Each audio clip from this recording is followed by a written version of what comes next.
Muito bem, vamos então fazer a leitura. Acompanhem comigo, verso 10, diz o seguinte: Foi a respeito desta salvação que os profetas indagaram e inquiriram, os quais profetizaram acerca da graça a vós outros destinada, investigando atentamente qual a ocasião ou quais as circunstâncias oportunas indicadas pelo Espírito de Cristo, que neles estava, ao dar de antemão testemunho sobre os sofrimentos referentes e sobre as glórias que os seguiriam. A eles foi revelado que não para si mesmos, mas para vós outros ministravam as coisas que agora vos foram anunciadas por aqueles que pelo Espírito Santo, enviado do céu, vos pregaram o Evangelho, coisas essas que os anjos anelam prescrutar. Queridos, todos nós temos em nossa mente, de maneira consciente ou inconsciente, aquilo que nos trará realização pessoal. Essa é a realidade da humanidade. Todos nós temos o que alguns chamam de sonho de consumo, não é verdade? Alguns têm em sua mente que esse sonho de consumo vai ser dinheiro. Outros têm na sua mente que esse sonho de consumo vai ser poder, ou então fama. Nós poderíamos dizer, sem medo de errar, que todo ser humano tem a concepção de ser salvo. Ser salvo do quê? De alguma coisa. Aquele que acha que o problema é o dinheiro, ele tem a concepção que o dinheiro o salvará da pobreza. Aquele que tem o problema de querer ser conhecido, ele tem a concepção que a fama o salvará de ser desconhecido.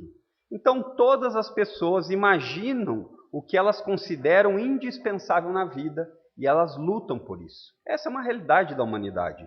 As pessoas, todas elas, nós, temos alguma informação que nós carregamos conosco. E essa informação é uma notícia que nós consideramos que devemos compartilhar com as pessoas. Quando nós atingimos a ideia de chegar ao nosso sonho de consumo, nós queremos compartilhar com as pessoas, nós queremos contar para elas que elas também precisam disso. E essa notícia, ela deve ser espalhada a todos. Isso está dentro de cada um de nós. Todos nós temos uma notícia que nós consideramos indispensável para falarmos para todas as pessoas.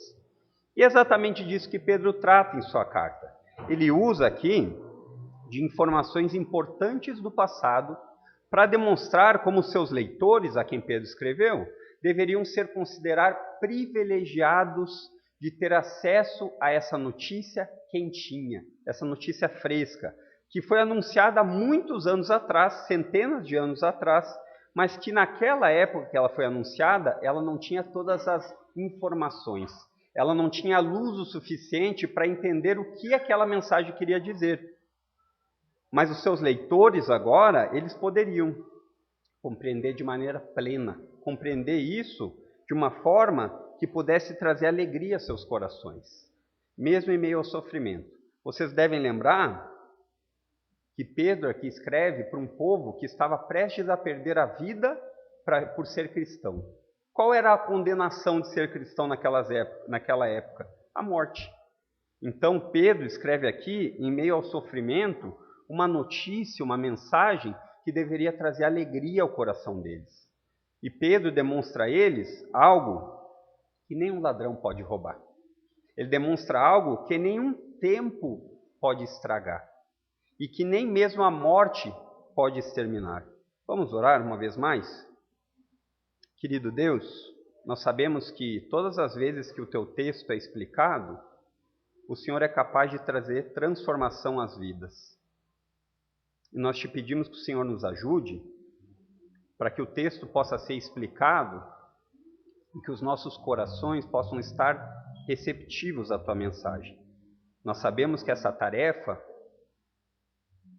ela é incapaz de ser feita apenas pelas nossas vozes, apenas pelo nosso intelecto, de maneira que, por mais que sejamos convincentes, se o Senhor não operar dentro de cada um, essa mensagem, ela não trará frutos no coração daqueles que escutam. E é isso que nós te pedimos, que o Senhor nos ajude e possa, através do texto bíblico, trazer frutos. Em nome de Cristo é que oramos. Queridos, vocês devem lembrar, como a critério aqui só de amor aos irmãos que não acompanham a epístola de Pedro, ela foi escrita pelo apóstolo Pedro aquele homem comum, pescador de peixes, a qual Jesus chega e diz: venha, eu vou lhe transformar em pescador de homens, pescador de almas. E esse mesmo apóstolo Pedro, ele então foi um dos personagens principais da igreja primitiva. E aqui é o momento onde ele deixou uma carta que foi a todas as igrejas que a gente viu no capítulo 1, no verso 1, que eram dispersas na Ásia Menor, mais ou menos onde é a Turquia hoje. E ele, nesse trecho, dos versos 3 até o 12, um trecho bem comprido, ele trata a respeito dessa notícia importante. E essa notícia importante é tão grande salvação. Ele gasta aqui esses 9 versículos, que ele vai ficar do 13 ao 12, falando sobre essa notícia de que todos deveriam compartilhar, de que todos, ao terem essa informação, não deveriam guardar para si mesmos, deveriam, correndo, expor essa notícia a todos quanto possível, porque ela se trata de uma notícia urgente e indispensável. Então aqui eu queria, queridos, se assim Deus permitir, mostrar pelo menos 2 pontos aqui desses versos 10 a 12, que seriam os seguintes. O primeiro ponto é: essa salvação que a Bíblia traz, ela sempre foi igual. Não existiu uma salvação ao povo do Antigo Testamento, que foi o período antes de Jesus vir, e uma salvação nova agora para nós que tem o Novo Testamento. Não. Essa é uma continuidade dos testamentos. A salvação sempre aconteceu da mesma forma. E em segundo lugar, eu gostaria de expor aos irmãos aqui as características maravilhosas desta salvação. Então, em primeiro lugar, a salvação eterna somente em Cristo. Verso 10 diz o seguinte: foi a respeito desta salvação que os profetas indagaram e inquiriram. Esse parágrafo que agora nós entramos, o parágrafo 10, ele é uma continuidade do verso 9. E também uma continuidade do verso 5, onde Pedro já explicou que salvação era essa.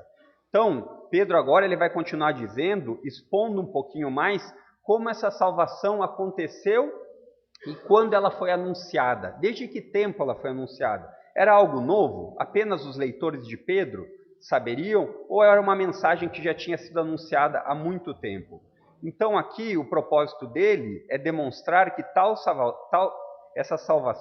salvação foi motivo de inquirição e também de indagação dos profetas de Deus. E aqui é importante de abrir um parênteses quando a gente fala em profetas de Deus, que Pedro está se referindo aqui aos profetas de Israel, Jeremias, Isaías, Abacuque. Ele não está se referindo a profetas modernos, como hoje em dia as pessoas gostam de achar que ainda existem. Mas durante a exposição nós vamos entrar mais nesse assunto. E agora, Pedro, ele se dirige a isso dizendo o seguinte: se nós reformulássemos a frase de Pedro aqui para entendermos melhor, Pedro poderia estar dizendo mais ou menos o seguinte: essa salvação que vocês, leitores, têm acesso agora, no presente, ela não é novidade. Essa salvação ela já existe há muito, muito tempo atrás. E os profetas de Israel falavam a respeito dela. Todavia, hoje, vocês, leitores, nós, leitores, somos capazes de entender ela muito melhor do que os profetas sonharam em entender algum dia. Então, por isso, nós precisamos aumentar o apreço por essa salvação. A ideia, provavelmente, de que Pedro aqui se refere é que vocês se imaginem o seguinte: os profetas eram pessoas tidas em alta estima pela nação. Por quê? Eles eram homens de Deus. E Pedro agora, ele diz o seguinte a eles: olha, vocês consideravam os profetas homens de Deus e eles deveriam ser considerados, porque eles eram. Mas vocês têm uma informação mais privilegiada do que eles tiveram. Eles não tiveram condição de ver tudo aquilo que vocês estão vendo. Então, como eu já mencionei, os profetas mencionados por Pedro aqui, certamente são os do Antigo Testamento, porque ele fala no passado, ele não fala no presente. E sendo assim, eles falam a respeito de um assunto comum. No verso 10 ele diz assim: foi a respeito dessa salvação que os profetas indagaram e inquiriram, os quais profetizaram acerca da graça a vós outra destinada. E a mensagem que os profetas falavam, e que hoje se fala também, que nós falamos, é a respeito dessa graça. E essa graça é uma palavrinha usada por Pedro para fazer um sinônimo da salvação. Por quê? Porque a salvação ela é chamada de graça por causa do seu caráter gratuito, do seu caráter imerecido, do seu caráter incondicional e gracioso da parte de Deus. Afinal, todos nós, se nós formos avaliar, segundo o ensino bíblico, merecíamos apenas ira e condenação. Essas ideias, elas são ofensivas ao homem moderno, não é verdade? A gente pensar que nós somos merecedores de ira e condenação. Mas isso é o que a Bíblia relata. Sendo assim, se você é ofertado uma salvação que você não merece, isso é graça. Isso não é merecimento. E ao mesmo tempo que os profetas anunciavam essa salvação que viria, eles desejavam saber mais acerca dela. Parece que aqui, Pedro, ele faz uma lembrança ao que Jesus disse. Em Mateus 13:17, que nós vamos chegar em breve com a pregação do Evangelho de Mateus pelo pastor. Jesus disse o seguinte aos seus discípulos: pois em verdade vos digo, muitos profetas e justos desejaram ver o que vocês vedes e não viram, e ouvir o que vocês ouvem e não ouviram. Jesus já estava dizendo a eles que essa clareza na mensagem da salvação era algo muito valioso. Os profetas, eles acreditavam nisso, mas eles não viram. Então Pedro utiliza aqui duas palavrinhas para descrever a forma que esses profetas buscavam entender a salvação. A primeira que ele usa é a palavrinha indagar, que traz a ideia de examinar algo atentamente. É como se você fosse ter um projeto de uma casa e você fosse indagar, ele fosse examinar, fosse pesquisar com mais cuidado. E a segunda palavrinha que ele usa, inquirir, ela tem praticamente o mesmo sentido, mas com uma profundidade maior, com a ideia de um detetive que tem a notícia, mas ele não se contenta apenas em saber, ele vai procurar mais profundamente o que é essa ideia. Nós poderíamos dizer que é uma ideia de uma busca diligente, uma busca com esforço. Então, procurar saber com muito cuidado aquilo que estava acontecendo. E o alvo do qual essa investigação que Pedro fala que os profetas do passado tiveram, era a salvação, como nós já falamos, explicada no verso 9, obtendo o fim da vossa fé, a salvação da vossa alma. Esse era o alvo que Pedro diz que os profetas tinham. Eles não ficavam falando baboseiras do tipo, com quem você vai se casar, ou você está com dor de barriga, como muitas vezes nós vemos hoje em dia nas igrejas. Eles tinham um propósito, falavam de salvação de almas. Quando os profetas falavam, Deus estava falando, assim diz o Senhor.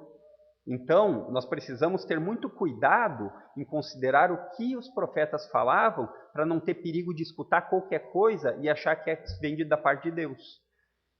E o alvo que eles falavam, explicado no verso 9 sobre a salvação, agora Pedro vai dar mais detalhes a respeito disso, a respeito desse objeto de busca, da inquirição por parte dos profetas. E não nos é dito, irmãos, aqui, de uma forma específica que os profetas fizeram isso, essa investigação mais detalhada. O texto não nos diz sobre essa salvação que seria revelada. Então nós temos que ter cuidado aqui, porque onde o texto para, nós paramos também. No entanto, a gente pode saber por outros lugares da Bíblia, e essa é uma forma que nós devemos também usar a Bíblia interpreta a Bíblia. Não somos nós que interpretamos como nós queremos. Se um texto é difícil, procure outro texto que seja mais fácil para explicar aquilo que você não entendeu. Não saia adivinhando coisas da sua cabeça. Sendo assim, os profetas eles tinham pelo menos duas fontes de conhecimento. Primeiro, as escrituras que haviam sido produzidas antes deles. Os profetas já tinham acesso ao Pentateuco, que são os livros da lei de Moisés, os 5 primeiros, e boa parte dos Salmos. Então a salvação já estava predita lá. Desde Gênesis nós vemos Moisés falando em Gênesis que a salvação viria através do Messias. Então a salvação não era algo escondido aos profetas que eles não sabiam. Então essa, com certeza, foi uma das formas que eles aprenderam a investigar sobre a salvação. Nós vemos isso, Jesus dizendo aqui, que depois que ele ressuscitou e ele aparece aos discípulos, ele diz o seguinte, num episódio em Lucas 24, ele morre, depois de 3 dias ele ressuscita, e ele vai aos discípulos que estão meio incrédulos, sem acreditar muito naquilo, e ele diz o seguinte aos discípulos, importava que se cumprisse tudo que de mim está escrito na lei de Moisés e nos profetas e nos salmos. Então, os profetas, queridos, eles tinham acesso a esses livros e certamente eles os liam para entender mais sobre sua mensagem. Nós vemos isso quando nós vamos para o texto em Daniel, capítulo 9, verso 2, o profeta Daniel lendo Jeremias e tentando entender a respeito daquilo. Então, o problema nosso é que nós temos a ideia de que os profetas, eles não estudavam. É a ideia hoje contemporânea. A ideia de que o profeta, ele recebe tudo de mão beijada, que nem a ideia do Matrix, mais ou menos do filme, né? Ele recebe uma abdução ali. Não, os profetas, eles precisavam estudar a respeito daquilo que tinha já escrito. E em segundo lugar, sem sombra de dúvidas, eles também eram um canal de revelação de Deus. Ou seja, Deus falava através dos profetas, mediante o Espírito Santo, que ele já vai afirmar, Pedro, aqui no texto, que ele vai declarar logo em seguida, de uma forma a demonstrar aos seus leitores que, apesar de todos os sofrimentos que eles estavam passando, eles tinham sido agraciados por Deus por ter uma salvação tão gloriosa e aprender sobre ela. Coisa que os profetas, que escutavam audivelmente Deus falando, não tiveram da mesma forma. Então aqui nós precisamos reconhecer algumas coisas, queridos, a partir desse primeiro trecho aqui das Escrituras que nós lemos. Nós precisamos reconhecer que nós precisamos ser salvos. E não é da pobreza, não é da ignorância no sentido intelectual, mas nós precisamos lembrar que nós somos inimigos de Deus. O texto bíblico diz que o homem, a mulher, quando eles nascem, eles precisam se arrepender. Ah, mas isso é muito doloroso ao nosso ouvido, sem sombra de dúvida que é, para mim também já foi um dia. Mas essa é a verdade descrita na palavra. E lembrando, nós crentes, precisamos lembrar que nós somos privilegiados.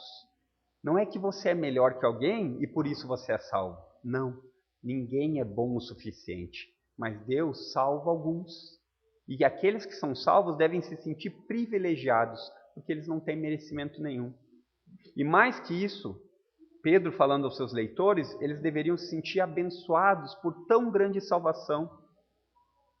E talvez esse seja, queridos, um dos erros mais recorrentes ao povo de Deus, que não meditam sobre a salvação das suas almas com frequência. Eu fico pensando naquelas pessoas, como teve aquela vez no atentado das Torres Gêmeas, que depois os relatos das pessoas que foram salvas pelos bombeiros dizem que os bombeiros passaram a fazer parte da vida delas porque elas lembravam do que elas foram salvas. Então, para elas era indispensável, elas não conseguiam mais dizer assim, não, eu não vou me lembrar do dia que eu fui salva. Todo dia elas deviam vir à mente daqueles destroços, de tudo aquilo, do pavor. E para os crentes às vezes falta isso. Lembrar de que o inferno é real. Lembrar de que a condenação de Deus, ela não é injusta. E ela vai acontecer. E se a gente começar a pensar com mais frequência na eternidade, é como se nós estivéssemos vivendo num espaço assim, e a eternidade você olha e não tem fim. Então muitas vezes nós somos pessoas que corremos tanto atrás de tão pouco, enquanto a eternidade vai acontecer. E essas verdades bíblicas, elas são importantes de nós meditarmos nelas. Pensar sobre a salvação. Pensar de fato do que você foi salvo. Eu costumo falar para os alunos na aula de domingo, quando a gente tem ali em cima, são os porquês da vida. Todas as pessoas têm os porquês. Por que eu existo? Por que eu estou aqui? Por que eu vivo? E a gente deve ser cauteloso em responder, porque existem respostas bíblicas para isso. E aqui eu faço uso de uma frase que não é minha, mas de um pastor que disse certa vez que existem duas coisas que acontecem com muita frequência em meio aos crentes em Jesus. Uma é que eles acabam esquecendo de valorizar tão grande salvação. E a segunda acontece entre os descrentes, que eles não acham que precisam se arrepender. Essas são as duas coisas que mais acontecem. Agora, em segundo lugar, entrando mais propriamente, eu creio que nós vamos gastar um pouco mais de tempo aqui, nós vamos ver o que Pedro fala a respeito das características dessa maravilhosa salvação que os profetas falaram. Então ele diz assim no verso 11: investigando atentamente qual a ocasião ou quais as circunstâncias oportunas, indicadas pelo Espírito de Cristo que neles estava, ao dar de antemão testemunho sobre sofrimentos referentes a Cristo e sobre as glórias que os seguiriam. Então Pedro agora ele continua o que ele está falando. Vocês percebem que um texto bíblico, por que a gente bate tanto na tecla que a gente precisa entender o contexto? Porque a Bíblia não foi feita para você fazer que nem tirar sorte. Hoje eu vou ler o que Deus fala comigo. Pá! Não! A Bíblia ela é um livro, e assim como um livro, ela deve ser entendida como um livro. Então esse foi um dos lemas dos reformadores há 500 anos atrás, dizendo o seguinte: a Bíblia ela precisa ser lida, labutare, precisa ser estudada, precisa ser como os profetas fizeram, buscar, pesquisar e investigar com muito afinco, e ela também precisa ser orada, para que Deus faça que essas verdades elas façam sentido para nós, não no sentido intelectual, porque é muito fácil intelectualmente entender, mas que elas sejam verdades que nós não abandonaremos mais. Então Pedro agora, ele vai continuar dando os detalhes a respeito disso. E nós vamos atentar a alguns fatos aqui que ele nos diz a respeito dessa salvação anunciada há muito tempo. Em primeiro lugar, ele diz que eles buscavam entender a ocasião e as circunstâncias oportunas em que essa salvação haveria de acontecer. Parece que o que Pedro está querendo dizer aqui, que os profetas queriam saber, é o seguinte: quem vai ser o autor dessa salvação? Nós sabemos que vai vir um homem e ele vai salvar a humanidade dos seus pecados, mas quem vai ser? Parece que eles também não tinham certeza quando, no momento na história, Deus vai entrar na história e se fazer carne. Quando? Nós não sabemos o momento, nós sabemos que ele vai vir. Deus mandou dizer isso, mas ele não nos disse a data. E também parece que o que eles querem dizer aqui, a respeito das circunstâncias. Como estaria o mundo naquele momento? O que estaria acontecendo? O curioso, irmãos, é que os profetas não tinham o Novo Testamento. Nós temos. Eles não tinham, é como se eles tivessem uma casa e naquela casa tivesse pouca luz. Eles enxergavam alguns cômodos da mobília, mas eles não enxergavam tudo de uma maneira satisfatória. No entanto, dava para saber o que mais ou menos tinha, mas eles não conseguiam perceber com clareza. Nós temos luz nesses cômodos. Nós podemos entender a salvação com clareza. A ideia do Novo Testamento é que ele contém as verdades sobre os mistérios que os profetas não tinham entendimento. Então, muitas vezes, quando a Bíblia fala em mistérios, hoje, na atualidade, as pessoas acham que é adivinhação, por falta de ler o texto bíblico de uma maneira que interprete como o livro deve ser interpretado. O mistério era o seguinte: os profetas não tinham pleno entendimento. Eles diziam, vai acontecer. Como vai acontecer? É mistério. Nós não sabemos. Só que nós agora, nós temos um ponto de vista histórico vantajoso, porque nós podemos responder a todos esses questionamentos que os profetas não podiam. Já pararam para pensar nisso? O autor dessa salvação é Jesus de Nazaré, verdadeiro Deus e verdadeiro homem, que veio ao mundo em circunstâncias humildes, nascido de uma virgem. Na plenitude dos tempos, Gálatas 4:4 vai dizer, Paulo para nós, 4 ou 5 séculos após os profetas terem dito que ele viria. Essa já poderia ser uma das provas que você poderia se apegar e dizer, nossa, é verdade. Porque não é a profecia que os profetas fizeram, não era dizer assim, você vai casar um dia, como os profetas de hoje em dia dizem. Chega para a pessoa e diz, olha, seu marido está lhe esperando. Essas tolices. Não, eles disseram como ia acontecer, eles disseram, nós vamos ver no texto que eles vão dizer coisas que aconteceriam, mas eles não sabiam todos os desdobramentos. Hoje, nós vendo isso, nós podemos dizer exatamente como eles disseram, e eu vou ler alguns textos depois para vocês. Em segundo lugar, a gente vê aqui que os profetas desejavam muito saber essas coisas. Porque o texto diz que eles estavam investigando atentamente. Essa palavra que Pedro usa aqui, ela traz a ideia de uma busca detalhada e sistemática. Então, é mais ou menos como nós podemos lembrar de Lucas, ao começar a escrever seu evangelho, ele diz assim: depois de acurada investigação, Lucas 1:3, ele diz: Lucas não andou com Jesus, Lucas andou com Paulo. Lucas sabia de muitas coisas que tinham acontecido, mas ele não tinha visto todas elas. Então a ideia é que Lucas investigou tudo, pesquisou fontes primárias. Olha como aconteceu. E depois de ter feito essa junção de informações dignas de confiança, ele registrou, ele investigou acuradamente. Ele teve muita cautela para investigar e muita vontade de investigar. E é exatamente essa ideia. Jesus também usa essa mesma palavra quando ele diz assim: examinem as Escrituras atentamente, porque nelas existem palavras de vida eterna. João 5,39. Então a informação que você precisa para ser salvo está na Bíblia. Não é de nenhum guru, não é de nenhum xamã, não é de nenhum pastor, não é do Papa. Todas essas pessoas, por mais bem intencionadas que elas estiverem, segundo o texto bíblico, elas não pregarem o texto bíblico, elas não trazem uma palavra de salvação no sentido bíblico. Elas podem trazer uma palavra de salvação para você conseguir 3 passos para enriquecer, 5 passos para dormir melhor, e assim vai. Mas eles não são capazes de dizer a você como salvar sua alma do inferno. A capacitação vinda de Deus, isso é um ponto interessante que a gente precisa sempre lembrar. A capacitação vinda de Deus a esses homens santos, os profetas, e santos aqui vocês devem se lembrar que não eram homens perfeitos.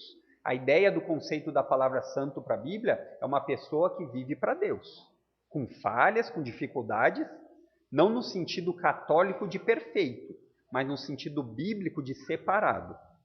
A capacitação vinda de Deus, ela não tirou a necessidade de estudo desses homens, de aprender sobre Deus, de aprender sobre os atributos de Deus. Diferente de hoje, como acontece em nossos dias, onde as pessoas querem aprender de Deus sem se aprofundar nele. Querem mais de Deus, mas menos da Bíblia. Isso não é incoerente. Numa profissão que você escolhesse, se você escolhesse lidar com números, como engenheiro, você conseguiria fazer alguma obra de engenharia bem feita se você não aprendesse a lidar com os projetos, com os cálculos? Assim não se estende em todas as coisas na nossa vida? Por que com Deus seria diferente? Você não conhece seus pais e sua mãe apenas porque eles lhe trazem ao mundo, mas porque você diariamente tem relacionamento com eles. E é assim que esses profetas faziam. As pessoas querem ter mais de Deus, mas menos compromisso com Ele. Olha, Deus, eu lhe quero. Eu sei que eu preciso de Deus porque acreditar em Deus é uma boa coisa. Isso é universal. Mas quando chega, não universal da Igreja Universal, embora seja parecido com o que eles falam, mas a ideia é quando chega no compromisso de você abrir mão de si mesmo, como o pastor pregou aqui em Mateus semana passada, aí está o verdadeiro dilema. Deus entra dentro do seu quarto também, ou lá você fecha a porta e aqui ele não mexe? Então o apóstolo Pedro aqui, ele destaca o valor dessa salvação, como ela é grande. E ele destaca o ardente desejo que ela provocava nos profetas de conhecer mais profundamente. Mais ou menos a ideia assim: quando você escuta falar sobre algo tão importante como salvar a sua alma, você não tem desejo de saber mais sobre isso? Até mesmo para questionar se isso é real ou não é? Nós não deveríamos, depois que nós escutamos falar a respeito da palavra de Deus, investigar a respeito mais de como isso aconteceu? Quando Jesus veio realmente ao mundo? Para que ele veio? Por que ele veio? Ele precisava vir? Ah, mas eu já descobri todas essas coisas, então eu paro. Não, porque nós não conseguimos mais parar de fazer algo que a gente gosta, algo que a gente ama. Então, quando a gente fala, e isso é importante que você entenda, ser cristão não é ter uma lista de coisas que eu posso fazer e coisas que eu não posso fazer. Ser cristão é ter uma lista de coisas que eu amo fazer para que Deus seja glorificado. Essa é a diferença. A diferença de religião para o cristianismo, a ideia é que a religião, muitas vezes, ela separa pessoas boas o suficiente para serem religiosas. E o cristianismo diz assim, não existe ninguém bom o suficiente. A diferença é que alguns se arrependem dos maus caminhos, mas ninguém é bom o suficiente. Essa é a diferença básica.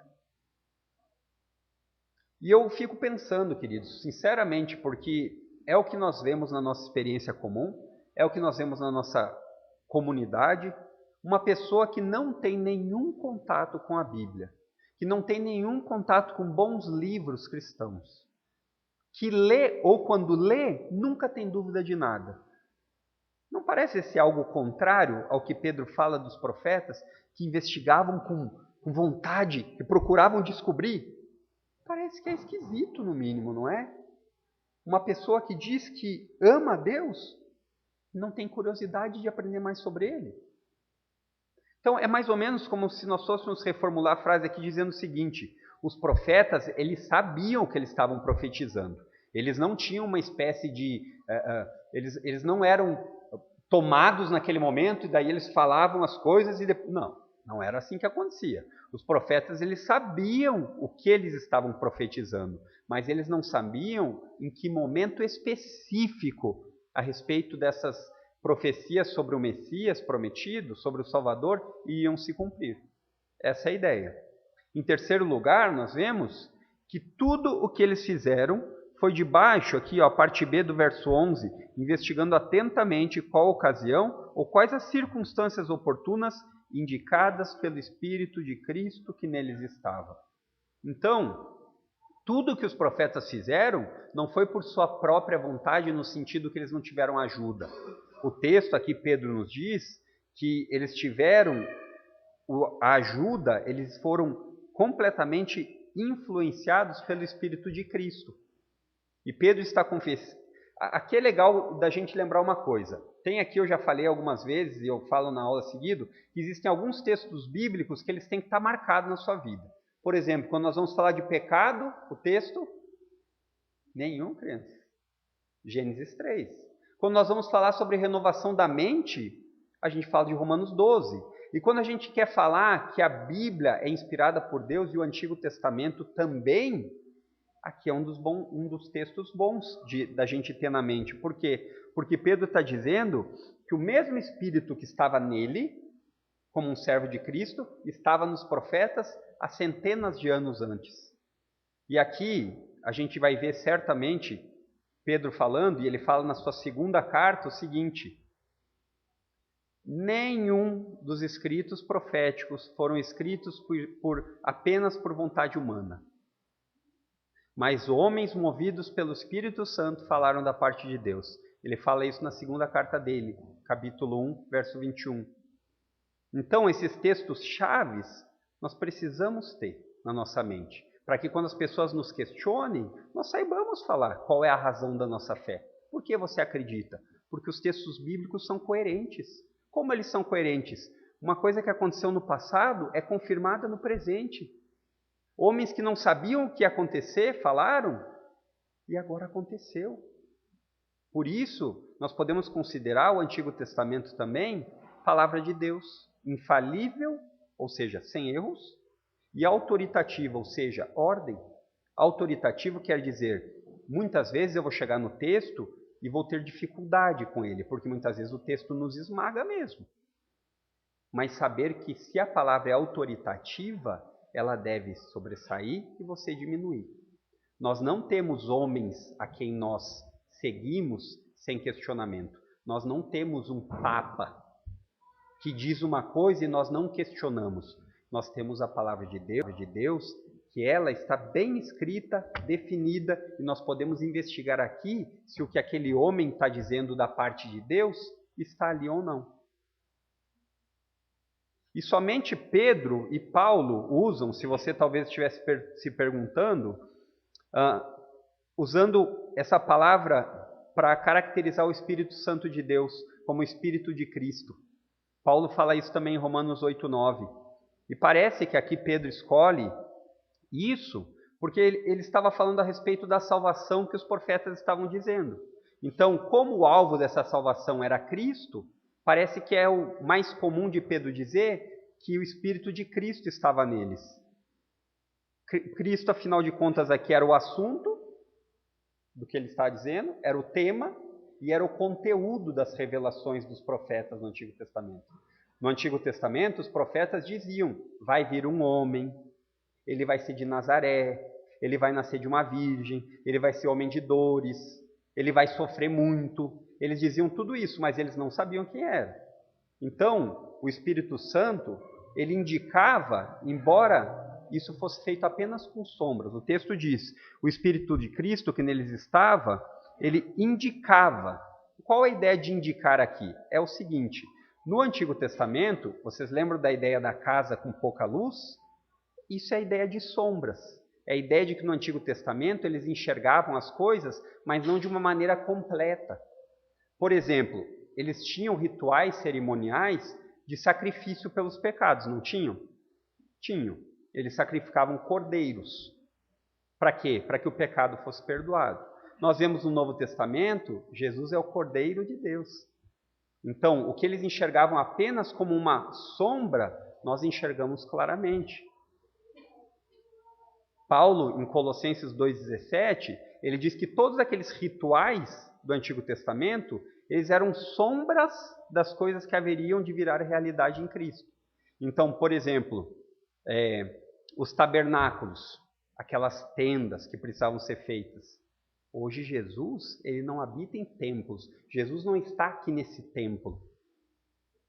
Ele não habita em templo feito por mão humana. Não é essa a necessidade. Por isso que muitas vezes a gente não precisa estar na igreja para orar. Por isso que a gente não precisa fazer como os muçulmanos fazem, em determinado horário, tentar se indicar para que lado que está a mesquita, para eles poderem orar. Nós não precisamos mais disso. Nós não precisamos mais disso. João, ao se aproximar de Jesus, João Batista, ele olha e diz assim: aí vem o Cordeiro Santo de Deus, que tira o pecado do mundo. E é muito, quando a gente começa a entender e ficar pensando, porque a gente precisa gastar tempo, meditar a respeito disso, desse plano de Deus, porque nós estamos falando aqui em pelo menos uns 800 anos. Os profetas falando, Jesus vindo. Isso é muito profundo. Isso é muito...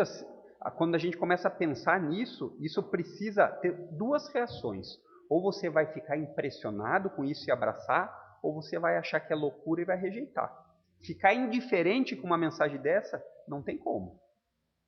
Então os profetas, eles desejavam entender mais profundamente aquilo que o Espírito Santo estava falando sobre Cristo, sobre a salvação. Mas esse conhecimento, segundo o que Pedro nos diz aqui, ele foi guardado apenas após o momento que Jesus veio ao mundo. Cerca de 2000 anos atrás, onde nosso calendário foi dividido. Se isso não é uma prova histórica, o que mais nós precisamos?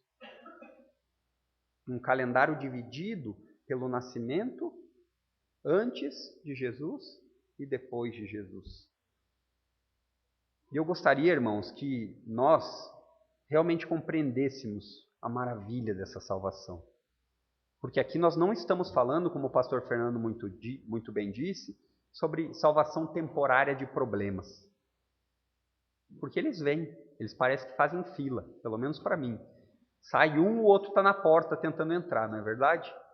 Mas o maior problema de todos, que é a inimizade contra Deus, e que vai determinar o quanto você vai passar a eternidade longe de Deus ou perto de Deus, esse problema é resolvido em Cristo. É simples. A salvação, ela sempre foi, sempre da mesma maneira. Os profetas e todas as pessoas do Antigo Testamento, eles olhavam para frente. Eles olhavam para as promessas que se cumpririam. Então nós sabemos que vai vir um Salvador e nós confiamos nessa promessa. E nós somos salvos por causa da fé nessa promessa. Mas eles não viram isso acontecer. Eles olhavam para o futuro esperando isso. Nós podemos olhar para trás, tendo certeza que isso aconteceu. Nós podemos ter a nossa fé solidificada por isso. Nossa fé não é um salto no escuro, como as pessoas pensam. Nossa fé tem fatores históricos comprovados. Como eu disse, você não querer acreditar na Bíblia como a palavra de Deus, ok, a gente pode até respeitar, mas você querer desmerecer ela como um relato histórico, você vai ter problemas, porque muitos dos historiadores confiáveis ateus precisam se submeter à historicidade da Bíblia. O que eles precisam fazer é dizer assim, olha, nós acreditamos que a Bíblia ela é verídica. Verídica em que sentido? No sentido de que ela tem o relato dela de muito tempo atrás e não foi adulterado. Mas nós não acreditamos que um homem possa ter multiplicado pães e peixes. Esse é o problema. Agora, eles não têm problema de acreditar que uma explosão gerou eles, criaturas muito próximas de perfeitas, no sentido de que a gente tem inteligência, de que a gente tem consciência. Como é que a gente faz para dizer que uma pessoa sabe discernir o bem do mal se não existe Deus? Esse é um ponto que eles precisam lidar. Por quê? Porque mal ou bem, bondade ou maldade, tem a necessidade de um ser superior que determine isso. Pare e pense por alguns segundos. Se você tirar Deus da jogada, você tira toda a moralidade. Porque não existe norma. Aonde está a norma? E esse é o ponto. A nossa fé, que os profetas falaram, ela pode ser garantida pelo que nós sabemos que aconteceu. Isso é interessante porque muitas vezes nós nos esforçamos tanto, fazemos tanto, cansamos tanto, achando que podemos ganhar tudo com as nossas próprias mãos. Mas a Bíblia é muito clara com isso. Ela diz que você precisa acreditar num judeu que veio ao mundo, um judeu palestino, há mais de 2000 anos atrás. Que por causa dele vir ao mundo, você tem capacidade de ser salvo dos seus pecados. O que você precisa fazer? Se arrepender deles e crer. E o crer não é apenas eu acredito que Jesus existiu. Isso todo mundo é obrigado a acreditar, porque é fato histórico.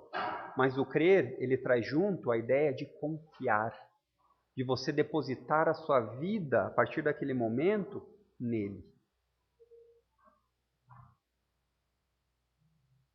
E o momento disso acontecer é mais ou menos o seguinte: no momento que você compreende que existe um Deus e que ele vai julgar todos e que todos vão se apresentar diante dele e não vão ter como se desculpar de nada do que fizeram, porque não existe nada oculto. E nesse momento que você se apresentar diante de Deus, você vai ver que você não vai poder enganá-lo, como nós pensamos muitas vezes.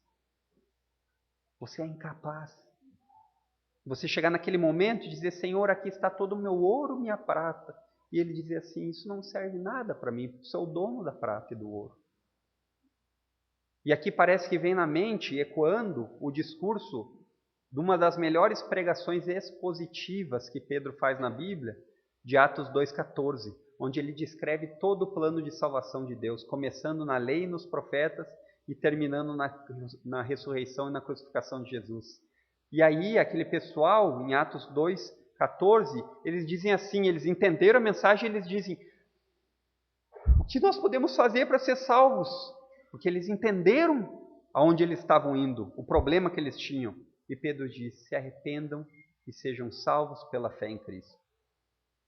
Em quarto lugar, o Espírito Santo deu testemunho a eles de duas coisas que aconteceriam com Cristo. Olha só, ele diz, ao dar de antemão testemunho sobre os sofrimentos referentes a Cristo e sobre as glórias que o seguiriam. Então, os profetas, eles falaram em primeiro lugar a respeito dos sofrimentos que viriam a Cristo. E sofrimento, quando você pensar nessa palavra, ela é uma palavra genérica para todo tipo de aflição, todo tipo de calamidade. E Pedro, aqui, ele utiliza isso para se referir aos sofrimentos experimentados por Jesus durante a sua vida. Afinal, ele foi um homem de dores. Especialmente quando Pedro faz isso, ele quer dizer no momento da crucificação. Você entende que Jesus, ele, naquele momento, talvez até hoje a gente nunca tenha pensado, mas a Bíblia descreve que naquele momento Jesus faz assim. Existem pessoas que merecem condenação. Imagine você como um juiz. E essas pessoas, elas precisam ser condenadas porque o juiz, ele tem que fazer o que é certo. Então Jesus, naquele momento, ele troca de lugares com pessoas que confiaram nele. O juízo vai ser feito de qualquer maneira, o juiz não vai ser injusto, mas aparece o amor de perdoar pessoas que não mereciam. A cruz, ela demonstra de uma maneira admirável o amor de Deus. Mas ela também demonstra a ira de Deus contra o pecado. E o Espírito havia indicado aos profetas que o Cristo haveria de padecer. E os profetas anotaram isso. Eles anotaram tudo isso. Por exemplo, em Isaías 52 diz que muitos naquele dia, Isaías muito tempo antes de Jesus, e o profeta diz assim: naquele dia em que ele vai sofrer uma morte de cruz, muitos vão se admirar da crueldade humana e com o aspecto físico que ele vai aparecer, e de ficar tão desfigurado, surrado, eles nem vão conseguir olhar direito de tanto terror. Essa foi a ideia do dia em que Jesus foi para a cruz. Isaías 52, 13 e 14. Depois a gente vê o mesmo profeta dizendo que ele seria desprezado e rejeitado entre os homens. Isaías 53. Ele também diz, outro profeta, Zacarias, que o pastor seria ferido e as ovelhas seriam dispersas. Não foi isso que aconteceu? Também diz que ele se sentiria desamparado e só. Nós vemos isso. O Salmo 22 conta que ele se sente naquele momento como se ele estivesse só. E embora, queridos, nem todos os profetas entenderam claramente isso, que o Messias teria que sofrer, o povo judeu nunca aceitou esse tipo de coisa. Porque para o judeu, um servo sofredor era motivo de escândalo. Por isso que quando Jesus veio, o que eles esperavam era um rei como Davi, de espada na mão, e que conquistasse todo o Império Romano e destroçasse tudo. Era isso que eles esperavam. Aí quando se apresenta diante deles um servo sofredor, eles dizem: esse não pode ser o Messias. E para os gentios, que eram os gentios não eram pessoas gentis, os gentios era a terminologia para dizer que não eram judeus. Isso era loucura. Como hoje é você falar que um homem chamado Jesus, totalmente Deus, totalmente homem, veio à Terra para morrer pelos seus pecados em seu lugar. Conta outra. Hoje em dia, é muito triste isso. As pessoas ensinam e falam sobre um evangelho da glória, que retira o sofrimento, que tira a dor, que facilita tudo. Mas alguém aqui, talvez, que tenha um bom manuseio da Bíblia, poderia me dizer assim: mas irmão Adriano, os discípulos também tiveram dificuldade de acreditar. Nós vemos muitos relatos, em Marcos 9, em Lucas 18, que Jesus disse que ele precisava sofrer, eles disseram: não, que é isso, nós vamos sofrer contigo. É verdade, mas logo após isso acontecer, e eles entenderam os sofrimentos de Cristo, eles se tornaram parte vital na pregação dos apóstolos. Pedro, no seu discurso de Atos 2, coloca como fonte, como base, o sofrimento de Cristo. E nós somos privilegiados, não se esqueçam disso, porque nós não temos desculpas. Os profetas não tinham toda a Escritura. Os apóstolos estavam terminando a Escritura. Nós temos toda a Escritura. Então nós temos acesso à revelação para dizer assim: olha, eu não consigo compreender. As Escrituras lhe mostram. Lutero, ele falou a respeito disso. Lutero disse que as pessoas preferem abraçar a teologia da glória. Teologia é a palavrinha simples para falar sobre estudo de Deus. Então seria o estudo de Deus só da parte gloriosa, ao invés da teologia da cruz. Porque ele diz o seguinte, que o que aconteceu na cruz é fundamental para a sua salvação. Se você não compreendeu o que aconteceu na cruz, você não será salvo. E por isso que nós podemos entender agora, voltando ao que nós falamos há pouquinho, que a palavra da cruz é escândalo aos judeus. Imagina um judeu, povo de Deus, orgulhoso. Nós somos os descendentes dos profetas. Loucura aos gentios. Não, você falar que eu preciso me arrepender dos meus pecados, Eu nem pecado não tenho.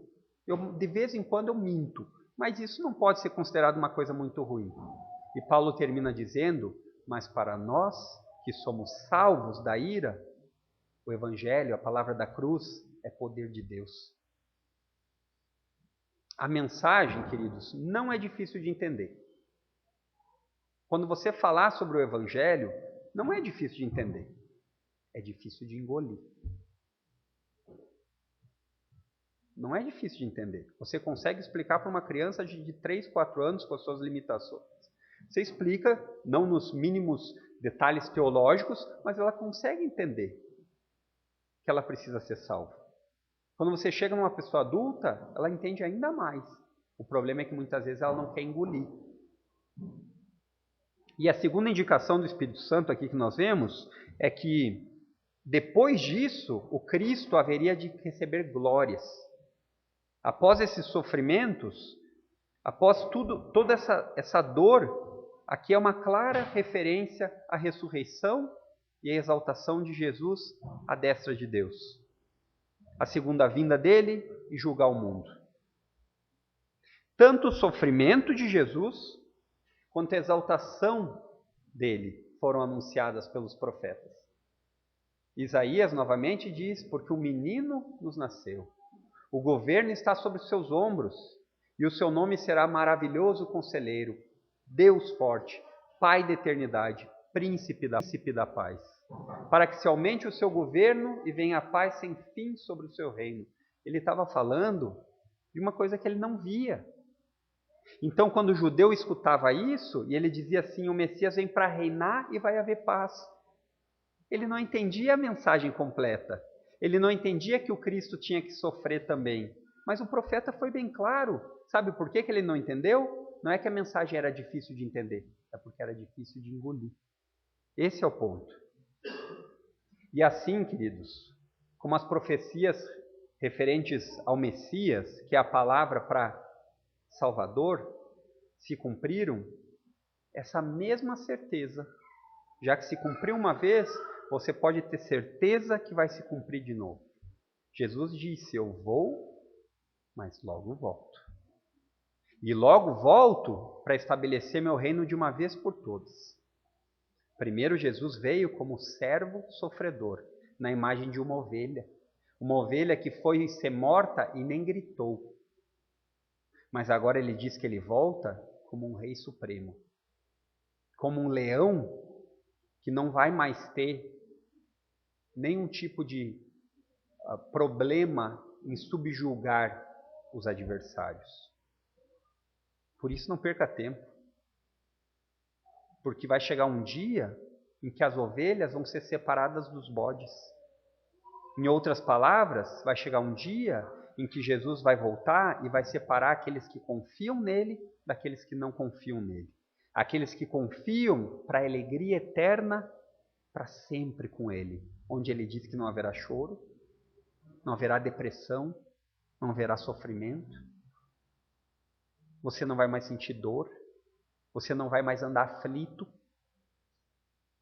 E aqueles outros que não confiam nele, para um lugar de sofrimento e castigo eternos, onde vai viver deprimido, onde vai viver sofrendo, onde vai viver com dor, e aquilo não tem fim. E você tenta olhar no relógio, o relógio está parado, porque é a eternidade. Existem coisas na nossa vida, decisões que nós precisamos tomar que são importantes. Existem decisões que nós precisamos tomar que são urgentes. Essa é uma delas. Este fato do sofrimento e da glória, juntos, você não consegue apresentar a glória sem apresentar o sofrimento. É isso que é o Evangelho, boas novas. Boas novas de serem salvos. Mas por que elas são boas novas? Porque antes tiveram más notícias. As boas notícias só são boas porque existiram ruins antes. Então, o sofrimento e a glória, eles faziam parte da pregação dos apóstolos inteira. Conforme nós encontramos nos resumos que Paulo fez dos profetas. Olha o que Paulo fala. Isso nós lemos algumas semanas atrás, Atos 26. Ele diz o seguinte, ele está fazendo, lembram que ele está depondo diante dos reis, porque eles estão condenando ele. Ele vai ser morto. E aí ele diz, olha, agora você pode se defender, Paulo. Que loucura é essa que você acredita? Aí ele diz, permaneço alcançando o socorro de Deus até o dia de hoje, dando testemunho tanto a pequenos quanto a grandes, ou seja, pessoas simples e reis, nada dizendo senão o que os profetas e Moisés disseram que iria acontecer. Isto é, que o Cristo deveria padecer, sofrer, e sendo o primeiro da ressurreição dos mortos, anunciaria a luz ao povo e aos gentios. Atos 26, 22 e 23. E essa sequência de sofrimento e glória, o próprio Jesus falou. Jesus disse aos seus discípulos em Mateus 16, não convinha que o Cristo padecesse e entrasse na sua glória? Isso era quando ele estava falando a respeito do que iria acontecer com ele. Então com nós não vai ser diferente, queridos. Jesus deixou muito claro, se perseguiram a mim, também perseguirão a vós. Quando a gente canta um cântico desse bonito, seguirei ao meu bom mestre. Vamos fazer aqui uma breve analogia, rapidinho. Jesus foi cuspido. Se eu fosse cuspido, eu gostaria? Jesus foi insultado e não insultou de volta. Jesus foi moído sem culpa nenhuma. Quando a gente começa a fazer isso, a gente começa naturalmente, se isso for o caso, se envergonhar. E aí a gente começa a perceber como a gente depende de outro que não nós mesmos. A gente depende dessa perspectiva de saber que você está de passagem. Isso não é tudo o que há. Se a Bíblia é verdadeira, como nós cremos, ela diz que esse tempo é curto. E Tiago diz que ele parece uma neblina. E às vezes a gente não fala, nossa, como passou rápido, nem vi. Porque essa ideia, o tempo voa. Mas chegará um momento, chamado eternidade, em que você não vai mais ter o tempo voando. E a ideia que tem que vir na nossa mente é, eu quero participar dessa glória eterna ou quero ficar longe dela? Qual glória? Ter Jesus ao meu lado.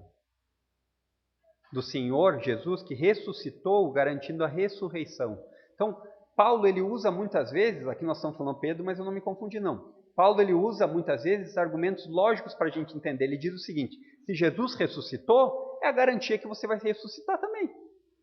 E Pedro também disse isso. A garantia de que você vai ser salvo é que Jesus já começou. Ele é o primeiro irmão, ele ressuscitou. E depois deles vem um monte. E talvez a gente não alimente a nossa mente como deveria. Em meio à dificuldade que você deve ter, se você não teve, você vai ter. Sofrimento, tristeza, depressão. Que não importa o quanto você sofra, não importa o quanto você esteja necessitado, o que Jesus teve que passar naquela cruz, sendo moído, e é quando a gente pensa na cruz de Jesus, a gente pensa apenas a ideia da dor física, que deve ter sido algo imensurável, né? Mas esse não é o ponto principal. O ponto principal é o que ele recebeu naquela cruz, que foi todo o juízo, todo o castigo de Deus. E isso é algo que a gente é incapaz de mensurar, mas nós deveríamos trazer a nossa mente e ficar pensando nisso. Nossa, eu nunca saberei o preço que foi pago lá na cruz. Por que eu nunca saberei? Porque Jesus pagou por mim. E isso deveria trazer aplicações para a nossa maneira de viver. Quando você crê em Cristo, a Bíblia diz que você é uma nova criatura. Em que sentido? Você troca de nome? Não, você ganha um sobrenome. Sou fulano de tal cristão. E por ganhar esse sobrenome, você tem que trazer junto frutos desse novo nome, desse novo sobrenome. É mais ou menos a ideia seguinte. A Bíblia seguidamente faz a comparação de uma nova criatura com a ideia de uma nova árvore. E ela diz, bom, uma nova árvore, se é de laranja, tem que dar laranja. Então, se você é crente, você tem que dar frutos dignos de arrependimento e mudança de vida. Aqui eu vou trazer brevemente uma colocação de Spurgeon que nos envergonha, e eu li isso, mas ele captou muito bem a ideia. Ele diz o seguinte, retribuir com o mal alguém que lhe fez bem é agir como Satanás. Retribuir o mal pelo mal é agir como animais. Retribuir o bem pelo bem é agir naturalmente como os homens fazem. Agora, retribuir o bem àqueles que nos fizeram mal é agir como filhos de Deus. E é duro. Não é uma mensagem fácil de ser engolida. Mas você pode ter a certeza que você tem a ajuda do seu bom mestre. E em último lugar, nós vamos ver no verso 12, que ele diz o seguinte.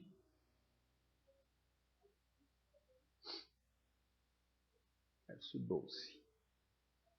Perdão, queridos.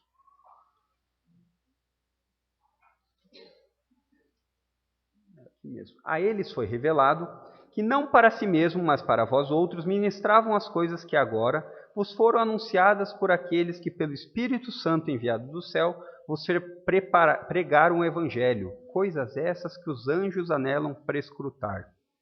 Então, em quinto lugar, aqui nós vemos que os profetas foi revelado, e a ideia de ser revelado é trazida uma informação nova sobre o Cristo, mas que não era para eles, era para uma geração que viria na frente deles.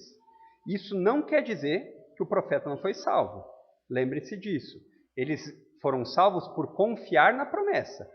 Nós somos salvos por olhar para a promessa cumprida. Então, todos esses, eles eram salvos por confiar. Hebreus capítulo 11 vai dar uma lista dos heróis da fé. E os heróis da fé são vários. Ele vai falar de Moisés, ele vai falar de vários. E ele diz assim, todos esses obtiveram bom testemunho por sua fé. Não obtiveram, contudo, a concretização da promessa, por haver Deus provido coisa superior a nosso respeito. Em outras palavras, ele está dizendo assim, esses homens foram homens de Deus, mas nenhum deles viu se cumprir como vocês veem. Então, aqui há claramente uma continuidade entre o Antigo e o Novo Testamento. Existe uma mensagem que une a Bíblia por um todo. E eu gostaria só de fazer algumas considerações aqui, que é importante de nós sabermos a respeito disso, porque nos nossos dias nós temos tido problemas com isso.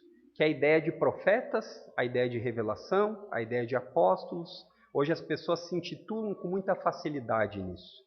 No entanto, o caráter dos profetas do Antigo Testamento, eles terminaram em João Batista. Lucas 16:16 nos dizem. Como o último profeta de Israel, João Batista. E os apóstolos de Jesus, eles dão continuidade aos profetas em que sentido? No sentido de continuar tendo revelação. A revelação era algo que nem todas as pessoas sabiam, mas que precisava ser falado. Então a revelação era, no Antigo Testamento, o Messias vai vir. Isso era a revelação. No Novo Testamento, o Messias veio, e agora vivam dessa forma. Então não existe novas revelações. Tudo que precisava ser revelado, foi. Quer dizer que Deus revelou tudo o que Ele quis? Sim. Quer dizer que Deus não tem mais coisas a revelar? Tem, mas Ele não nos colocou na Bíblia para que nós se atenhamos a ela. Essa é a diferença do cristianismo para as outras religiões. O cristianismo histórico protestante, ele fica com a Bíblia. Ela é a nossa regra de fé e de prática. O que ela nos diz para acreditar, nós acreditamos, não cegamente, investigando como os profetas. O que ela nos diz para fazer, nós fazemos. Essa é a diferença. Então, hoje, não existem mais profetas, no mesmo estilo do que era o Antigo Testamento. Se você gostaria de considerar um profeta uma pessoa que vai lhe falar sobre o que já aconteceu, pode chamar. Mas no conceito bíblico de profeta, não existem mais. Assim como não existem mais apóstolos. Então a gente vira e mexe algum apóstolo na TV. Aí a gente fica perguntando, ele andou com Jesus? Ele é pobre? Porque os apóstolos eram pobres. Ele recebeu diretamente de Jesus informações? Então, não é um apóstolo do ponto de vista bíblico. Então, a revelação, ela tinha a intenção de demonstrar aquilo que estava escondido. O que estava escondido? A salvação. É isso que é mistério. Quando você muitas vezes pega na Bíblia, falando em mistérios, aí a pessoa não interpreta a Bíblia direito, ela vai lá e acha que o mistério é dizer que marido que você vai ter. Você Você vai casar com um homem assim, assim, assim.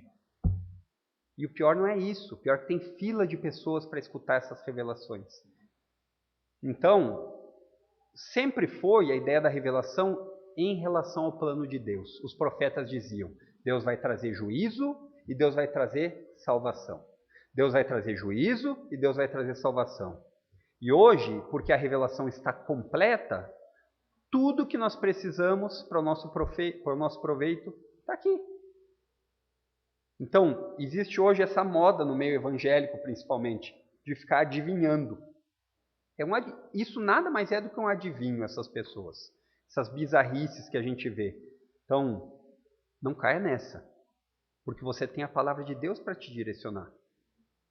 Como eu vou escolher meu emprego? Se baseie nos princípios bíblicos de emprego. Como eu vou escolher o meu esposo ou a minha esposa? Se baseie nos princípios bíblicos de uma mulher que você deve buscar ou de um homem que você deve buscar. Você não precisa de adivinhação para isso, você precisa de investigação. Esse é o problema. As pessoas, e nós somos assim, queremos tudo de mão beijada, não é verdade? E hoje nós não precisamos de novos apóstolos e profetas para nos guiar. Nós não precisamos. Sabem por quê? Porque sempre que você precisar de um profeta ou de um apóstolo, vai lá, abre a Bíblia e leia.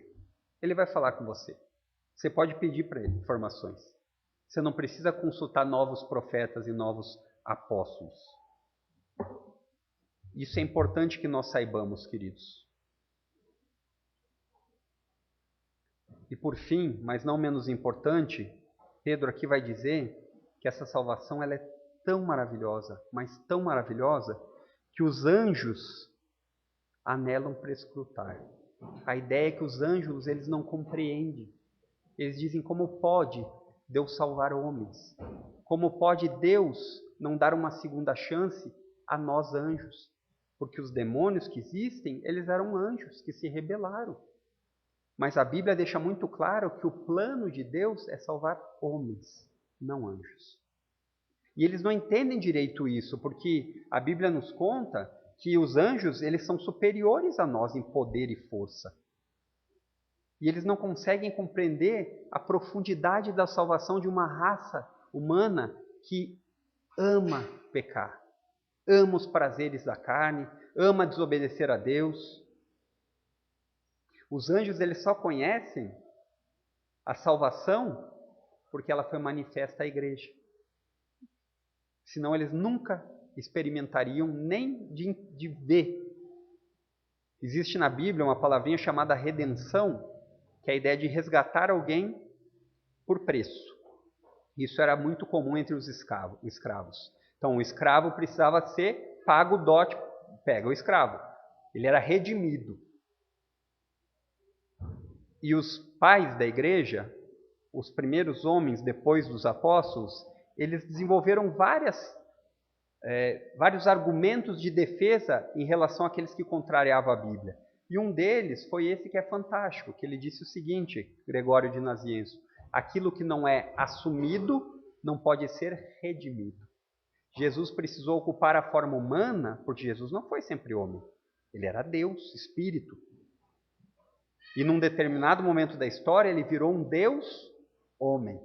Então ele assumiu a forma dos homens para que nós pudéssemos ser salvos.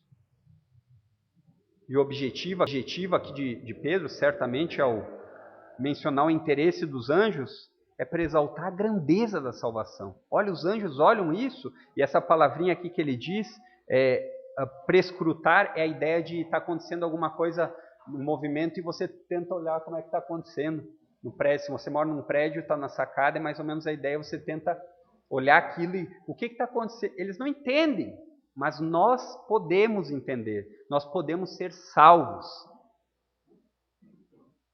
E é simples, você precisa se arrepender e crer. E esse é justamente o objetivo de Pedro, mencionar o interesse dos anjos. Olha, isso é grande demais. Então, lembre-se do contexto aqui. As pessoas eram decapitadas, mortas. As pessoas eram presas e colocadas em espetáculos no Coliseu para serem devoradas por feras. As pessoas eram iluminadas nos postes como eram fogueiras para ser a iluminação de Nero. Então ele matava os crentes, botava pegar fogo para que ficasse iluminado. E aí Pedro diz tudo isso dizendo assim, olha, não temo aquele que mata apenas o corpo, mas que não pode levar vocês para o inferno. Vocês devem ficar pensando na salvação que vocês têm. É lógico que não é uma coisa que nós enxergamos. É lógico que é uma coisa que nós precisamos nos debruçar e meditar, para que isso faça sentido. Para que quando vier aquele vendaval na sua vida, e ele vai vir, você esteja firme sobre a rocha. Vai vir. Se ele não vier mais cedo, ele vai vir mais tarde. Nós temos dificuldades na nossa vida. E que conforto para aqueles irmãos perseguidos, que os perseguidores deles não podiam roubar o que eles tinham de mais importante, que era uma herança incorruptível. Uma herança que o ladrão não vai lá e rouba. Uma herança que a traça não vai lá e corrói. Uma herança que não murcha, como a nossa beleza murcha. A salvação da nossa alma, nós temos uma alma. Nós temos um corpo e nós temos uma alma. Nós precisamos de salvação. A salvação ela não muda. Ela foi a mesma no passado, é a mesma no presente e será a mesma no futuro. Somente através da fé em Cristo. Ela foi feita apenas uma vez. Ela não precisa ser repetida. Jesus não precisa morrer toda semana para que você seja salvo. E assim como os profetas proclamaram, falaram sobre ela no passado, nós precisamos falar dela no presente. Nós precisamos falar dela no futuro. Porque a salvação, ela vem pela fé, pela confiança. E a confiança vem pelo ouvir e ouvir da palavra de Deus. Precisamos ser como esses homens aqui que Pedro falou, nos preparar, investigar, aprender, anunciar. Aqui você nunca vai escutar o pastor Fernando, ou eu, quando tenho a oportunidade aqui, de falar para você, acredite no que nós estamos falando. Vai investigar na Bíblia, ver se não é. Se você tiver dúvidas sobre algum dos pontos aqui da pregação, seria um prazer mostrar na Bíblia aquilo que a gente está falando. É isso que faz diferença na nossa vida. A nossa fé não é um salto no escuro, mas ela é a certeza de uma verdade histórica, comprovada, e que é convencida em nós pelo Espírito Santo de Deus. E eu desejo a todos nós, e eu faço um desafio a todos nós aqui, que a partir de hoje, cada um de nós possa tirar uns minutos e pensar para lembrar a respeito da salvação, do que a Bíblia fala de onde você estava, que você estava nas trevas, e que Jesus vem e lhe tira do reino das trevas e lhe coloca no reino da luz. Pedir ajuda a Deus para relembrar disso, porque nós precisamos da ajuda de Deus. Amanhã nós esquecemos 15 minutos daqui do que nós falamos aqui essa noite. Se nós não continuarmos alimentando a nossa mente, outra informação vai vir e vai tirar. É isso que Paulo fala em renovar a mente. Para que isso, queridos? Para que você possa se alegrar, né? Para que você possa lembrar que existe algo que ninguém, nem mesmo a morte, pode tirar de você, que é a união com Jesus Cristo.